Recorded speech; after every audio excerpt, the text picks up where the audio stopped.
దాసోజు శ్రవణ్ గారిని ఈరోజు ఎమ్మెల్సీగా ఉన్నారంటే ఆ రోజు మీరు కూర్చోబెట్టి మాట్లాడుతూ ఉన్నారు. ఆ రోజున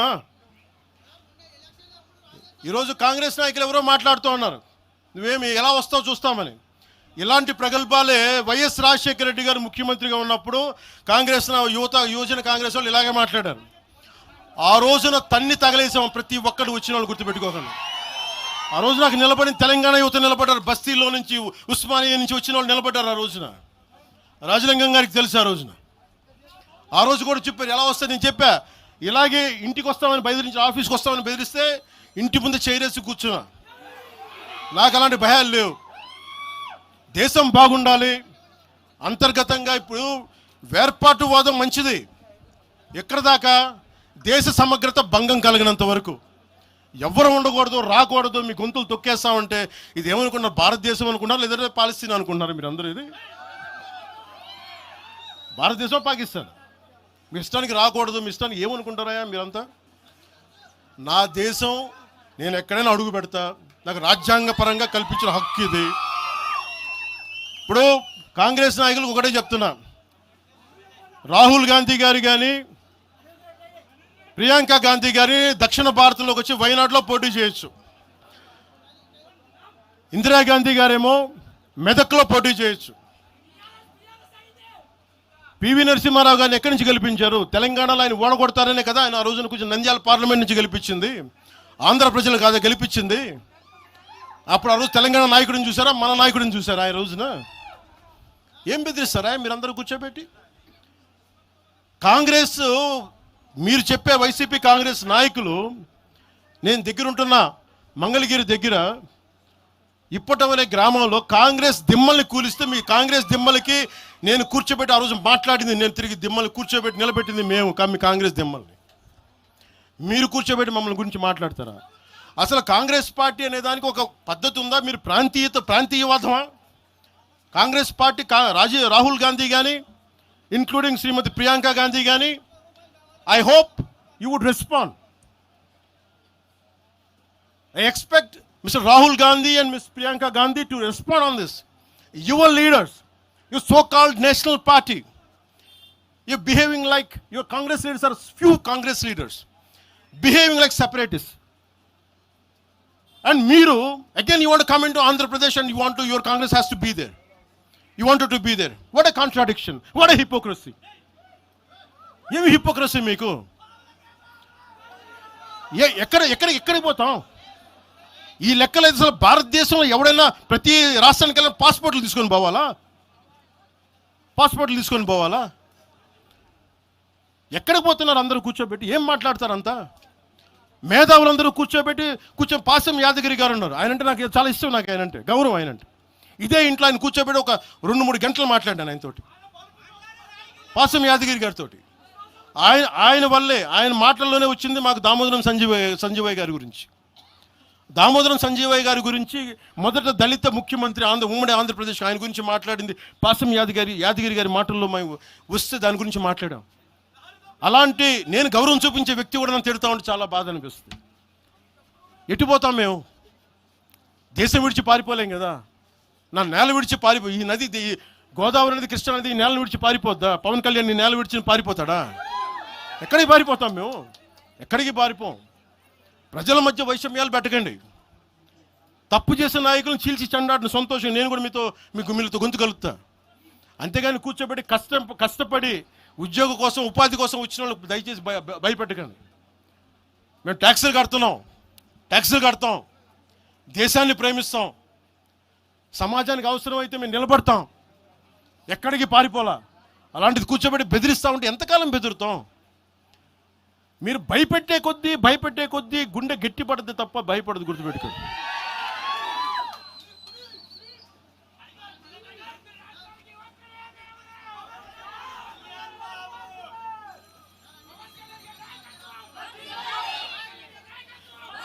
ఈరోజున తెలంగాణ ఇవన్నీ డైవర్సివ్ టాక్టిక్స్. ఆంధ్రప్రదేశ్ నుంచి 4.5 నుంచి 6 లక్షల మంది గ్రాడ్యుయేట్స్ వస్తూ ఉన్నారు. తెలంగాణ నుంచి 5 నుంచి 7 లక్షల మంది గ్రాడ్యుయేట్స్ వస్తూ ఉన్నారు. 2 రాష్ట్రాలను కలుపుకొని 10 నుంచి 13 లక్షల గ్రాడ్యుయేట్ అవుతూ ఉంటారు, ఉత్తీర్ణులు అవుతూ ఉన్నారు. ఎస్టిమేటెడ్ అన్ఎంప్లాయ్మెంట్ రేటు ఆంధ్రప్రదేశ్లో 4.2%, తెలంగాణలో 5.0%. వీటి మీద మాట్లాడతామా? ఉపాధి అవకాశాల కోసం మాట్లాడతామా? పవన్ కళ్యాణ్ చెప్తారా మీరు? ప్రతిదానికి కూర్చోబెట్టి ఇంకెంతకాలం ప్రాంతీయ విభేదాలు ఇస్తారు మీరు? ఎంతకాలం?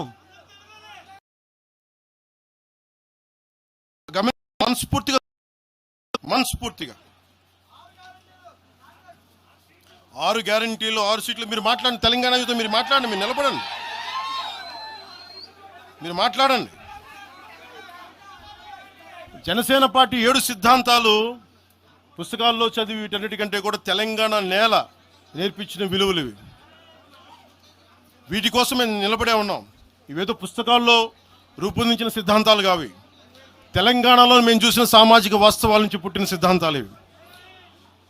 ఉస్మానియాలో 2009లో ఆ రోజు గద్రన్న పక్కనే ఉన్నాడు. ఆ రోజు ఇట్లాగే ఇబ్బంది కలిగిస్తూ ఉంటే ఒకటే అన్నాడు గద్రన్న, అరే తమ్మి నువ్వు మాట్లాడరు, ఎవరు వస్తారు నేను చూసుకుంటానని చెప్పి. ఒకటే చెప్తా ఉన్నాను, ప్రాంతీయ తెలంగాణ ఆవిర్భావాన్ని, తెలంగాణ రాష్ట్ర ప్రయోజనాల్ని, తెలంగాణ రాష్ట్రాన్ని ఏ రోజు కూడా జనసేన అగౌరవపరచలేదు. గుండెల్లో పెట్టుకుంటుంది జనసేన. అలాగే ప్రాంతీయతను మేము గౌరవిస్తాం. అదే ప్రాంతీయత పేరుతోటి జాతీయవాదాన్ని బలహీనపరిస్తే జనసేన ఎప్పటికీ అంగీకరించదు. మేము దానికోసం కొట్లాడతాం, నిలబడతాం. ఇది మీరు ఇలా మాట్లాడితే రేపు పొద్దున ఎక్కడ దాకా పోతాయంటే,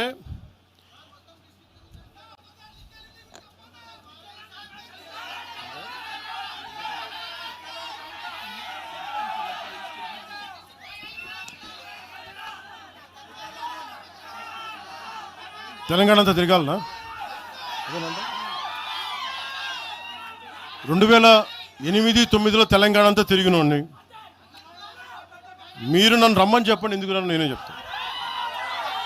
కాకపోతే నేను వస్తే నాకు భయాలు లేవు. గొడవలు పెట్టడానికైతే నేను రాను, సమస్యలు పోరాటానికి అయితే నేను వస్తాను. మీరు చెప్పండి ఎక్కడికి రమ్మంటారో అక్కడికి వస్తాను నేను. మీరు ఈ రోజున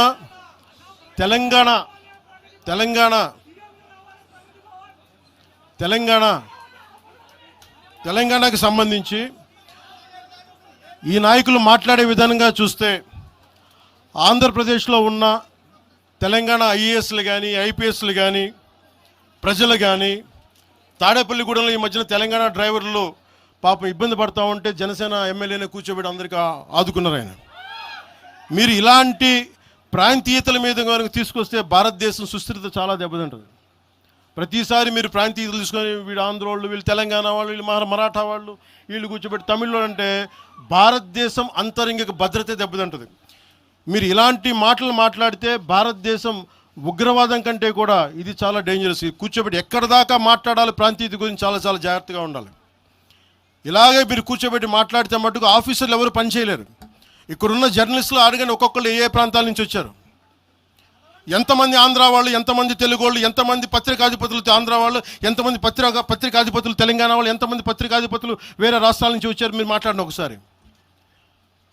ఇలా మాట్లాడాలంటే ప్రతిదీ మాట్లాడతాం, కానీ ఇటెళ్తా దేశం. ఎంతకాలం భయపడతారు? ఎంతకాలం విచక్షణ, ఎంతకాలంతో విభజిస్తారు మీరు? తెలంగాణను వ్యతిరేకించింది ఎవరు? సిపిఎం వ్యతిరేకించింది. సిపిఎం గురించి మీరు ఎందుకు మాట్లాడరు? ఎంఐఎం వ్యతిరేకించిన తెలంగాణ విభజన, వాళ్ళు ఎందుకు మాట్లాడరు? నోరు తెరవని జనసేన గురించి మీరు టార్గెట్ చేస్తారు. మేము భయపడతామన్నా? నేను పార్టీ పెట్టాను అంటే చచ్చిపోవడానికి సిద్ధపడే పార్టీ పెట్టాం.